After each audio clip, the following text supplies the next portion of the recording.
तो भाई लोग, हम सब ने कभी ना कभी तो ये जरूर सोचा है कि काश हमारे पास भी स्पाइडरमैन वाली पावर्स होती तो क्या लाइफ होती। गांव के छोटे छोटे घरों से जुड़ रहे होते, दीवारों पर चिपक रहे होते और एक विटी वन लाइनर के साथ विलन्स को पेल रहे होते। मगर क्या हो अगर ये सच इतना हीरोइक ना हो? क्या हो अगर स्पाइडरमैन बनने के पीछे का जो साइंस है वो एक बायोलॉजिकल नाइटमेयर हो, एक ऐसा भयानक सपना जिसके बारे में सोचकर ही आपके रोंगटे खड़े हो जाए। तो आज हम हीरो की बातें नहीं करेंगे, आज हम बात करेंगे उस सच की, उस बॉडी हॉरर की और उन फिजिक्स के बुरे सपनों की जो आपको झेलने पड़ेंगे। Well hello everyone, welcome back to another video. तो आज हम जानेंगे कि आपको स्पाइडरमैन की पावर्स असल में क्यों बिल्कुल नहीं चाहिए। तो चलो कहानी शुरू करते हैं उस फेमस रेडियो एक्टिव बाइट से। रियल वर्ल्ड में मकड़ियों के काटने से कुछ नहीं होता, लेकिन ब्लैक विडो या ब्राउन रेक्लूस जैसी प्रजातियों का जहर बहुत खतरनाक हो सकता है। वो पावर नहीं देते, वो मसल क्रैम्प्स, उल्टी और पसीने से लेकर ऐसी चोट देते हैं जहां आपकी स्किन काली पड़कर गलने लगती है। चलो मान लेते हैं कि ये फिक्शनल मकड़ी जहर की जगह जेनेटिक मॉडिफायर्स का एक लोड आपकी बॉडी में डाल देती है।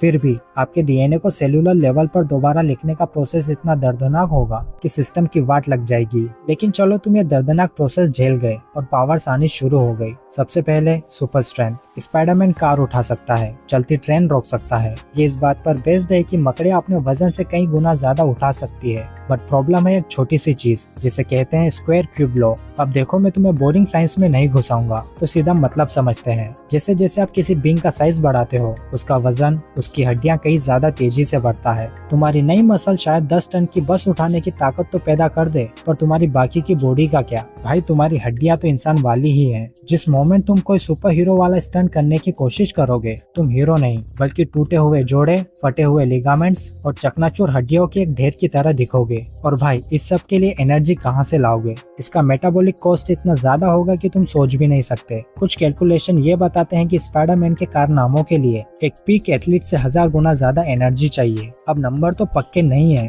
पर प्रिंसिपल तो सही है। इसे फ्यूल करने के लिए तुम्हें एक लार्ज कैलोरी इंटेक की जरूरत होगी। ये कोई एक एक्स्ट्रा पिज्जा स्लाइस की बात नहीं है, यहाँ बात हो रही है एक भुक्कड़ की तरह लगातार खाने की कि कोई कॉम्पिटिटिव ईटर भी शर्मा जाए। और इसके लिए तुम्हें रोकड़ा कैश चाहिए, और अगर कैलोरीज इंटेक पूरा नहीं हुआ तो तुम बस सूख कर काटा हो जाओगे। चलो ठीक है, बॉडी का तो कबाड़ा हो गया, पर कम से कम दीवार पर तो चिपक सकते हैं, है ना? ये एक और पावर है जो सुनने में तो बहुत कूल लगती है, जब तक कि आप इसके पीछे का साइंस ना समझो। मकड़ियाँ ये काम अपने पैरों पर मौजूद लाखों माइक्रोस्कोपिक बालों की मदद से करती है। ये बाल एक चिपकने वाली फोर्स बनाते हैं जिसे वंडरवॉल फोर्स कहते हैं। बट यहाँ भी प्रॉब्लम है, स्केल। एक इंसान को इसी प्रिंसिपल का इस्तेमाल करके दीवार से चिपकने के लिए बहुत बड़ी सरफेस की जरूरत होगी। कैम्ब्रिज यूनिवर्सिटी के रिसर्चर्स की एक कैलकुलेशन ने बताया कि एक इंसान को अपना वजन संभालने के लिए अपने शरीर का लगभग 40% हिस्सा चिपकने वाले पेट से ढकना होगा, तभी तुम दीवार पर चिपक सकते हो। तुम्हें शुरू करने के लिए ही अपने हाथों और पैरों पर बड़े बड़े चिपचिपे पेडल चाहिए होंगे। और ये पावर कोई ऑन ऑफ स्विच वाली नहीं है, तुम्हें अपनी चिपचिपाहट को होश में रहकर मैनेज करना होगा। सोचो जरा, किसी से हाथ मिलाने गए और गलती से उसका हाथ ही उखाड़ लिया, या अपना फोन पकड़ा और वो हमेशा के लिए तुम्हारी हथेली से चिपक गया। Web swinging. फिल्मों में ये शहर के बीच एक ब्यूटीफुल बैले डांस की तरह लगता है, लेकिन असल में ये हड्डियां तोड़ देने वाला सफर होगा। जब आप रस्सी पर झूलते हैं तो आप पर जबरदस्त जी फोर्स लगता है, वही फोर्स जिसका सामना फाइटर पायलट्स करते हैं। झूले के सबसे निचले पॉइंट पर आपके हाथ, कंधे और रीढ़ की हड्डी पर आपके शरीर के वजन से कई गुना ज्यादा खिंचाव पड़ेगा। अब मैं ये नहीं कह रहा कि हर झूला तुम्हारी रीढ़ की हड्डी तोड़ देगा, लेकिन बार बार डायरेक्शन और वेलोसिटी में होने वाले बदलाव तुम्हारे शरीर पर बहुत ज्यादा टेंशन डालेंगे। एक इंसान का शरीर भले ही सुपर ह्यूमन हो, इस तरह के लगातार झटके झेलने के लिए नहीं बना है। एक गलत अंदाजा, एक गलत जगह जाला चिपकाया और तुम अगले रूफटॉप पर नहीं बल्कि सामने वाली ईंट की दीवार पर एक लाल धब्बे की तरह पहुंचोगे। और अब आते हैं शायद सबसे स्केरी पावर पर, स्पाइडर सेंस। सुनने में तो एक कमाल लगता है, लेकिन इसे एक साइकोलॉजी के नजरिए से सोचो। एक ऐसा अलार्म इमेजिन करो जो कभी बंद नहीं होता। तुम एक शहर में रहते हो, खतरा हर जगह है,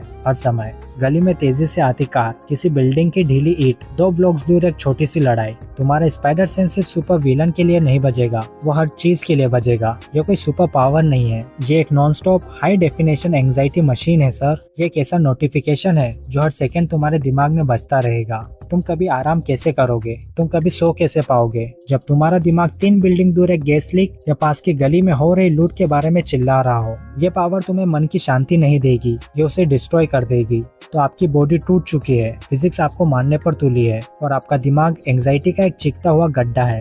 बस खत्म? नहीं भाई, अभी तो और भी है। हमने तो अभी तक उन मेंटल और सोशल बोझों को तो छुआ भी नहीं है। हर किसी को न बचा पाने का बोझ, बार बार के वायलेंस से मिला हुआ ट्रॉमा, एक सीक्रेट आइडेंटिटी बनाए रखने का टेंशन। आप रिश्ते नहीं बना सकते क्योंकि आप चौबीसों घंटे झूठ बोल रहे हो और गायब हो रहे हो। आप कोई नॉर्मल नौकरी नहीं कर सकते, यहाँ तक कि छोटी छोटी चीजें भी प्रॉब्लम बन जाती है। जब तुम्हारे पास सुपर स्ट्रेंथ हो तो तुम किसी दोस्त के साथ क्रिकेट कैसे खेलोगे, तुम किसी को गले कैसे लगाओगे बिना इस चिंता के कि तुम शायद उसे मार ही दोगे। और फिर लॉजिस्टिक की बात आती है। अगर तुम्हारे जाले ऑर्गेनिक्स हैं तो तुम अपने पहले से ही इंसान मेटाबॉलिज्म के ऊपर एक हाई प्रोटीन और रिसोर्सेज की मांग देख रहे हो। तुम्हारी बॉडी एक बायोलॉजिकल फैक्ट्री होगी जो लगातार रिसोर्सेज की कमी के कगार पर होगी। और अगर तुम वेब शूटर्स इस्तेमाल करते हो तो अब तुम्हें एक इम्पॉसिबल एडवांस फ्लूइड का इन्वेंशन करना होगा, उसे बनाना होगा और उसकी सप्लाई को बनाए रखना होगा, वो भी एक टूटे फूटे टीनेजर या फ्रीलांस फोटोग्राफर होते हुए। और वो कॉस्ट्यूम एक टाइट फिटिंग सूट जिसे पहनकर इतनी ज्यादा एक्सरसाइज करनी पड़े।